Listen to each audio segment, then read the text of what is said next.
পাণ্ডবেশ্বরে ৭ নম্বর জাতীয় সড়কের সার্ভিস রোডের বেহাল অবস্থা আবারও কেড়ে নিল একটি জীবন।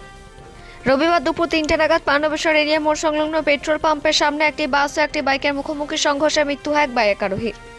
প্রত্যক্ষদর্শী তথা স্থানীয় বাসিন্দা জীবন রুইদাস জানিয়েছেন, ৬০ নম্বর জাতীয় সড়কের বাইপাস রাস্তাটি দীর্ঘদিন ধরে বেহাল অবস্থায় পড়ে রয়েছে। এর কারণে প্রায়শই দুর্ঘটনার শিকার হচ্ছেন পথ চলতি মানুষ। মৃত ব্যক্তি পাণ্ডবেশ্বর বাজারের বাসিন্দা, নাম ধনঞ্জয় ভান্ডারী। তিনি একটি সেলুনের মালিক ছিলেন।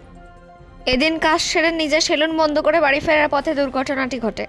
দুর্ঘটনার খবর পাওয়া মাত্র ঘটনাস্থলে পৌঁছায় পাণ্ডবেশ্বর থানার পুলিশ ও ট্রাফিক আধিকারিকেরা।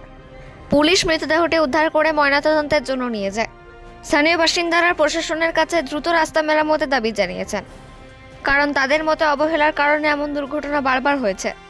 পাণ্ডবেশ্বর থেকে অজিত মিশ্রা, রিপোর্ট নিউজে।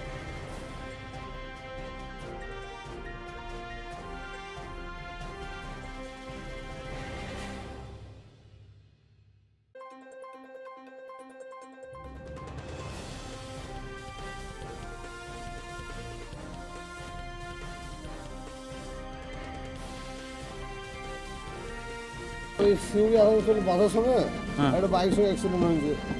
মোটামুটি তিনটের আগে হয়েছে, ৩:৩টার সময়। আরে মারা গেছে কি লোকটা? মারা গেছে। এসছে, পুলিশের লাশ তুলে নিয়ে গিয়েছে, বাসটা নিয়ে গেলো, বাইক নিয়ে গেলো। রোড খারাপের জন্য হয়েছে, পুরো রোড তো খারাপ। ও চাইছে আমি ভটেক করবো, ও চাইছে ভটেক করে, এই কারণে তো হয়েছে। এক সাইড রোড ভালো, এক সাইড রোড খারাপ। আমার নাম জীবন রুইদাস।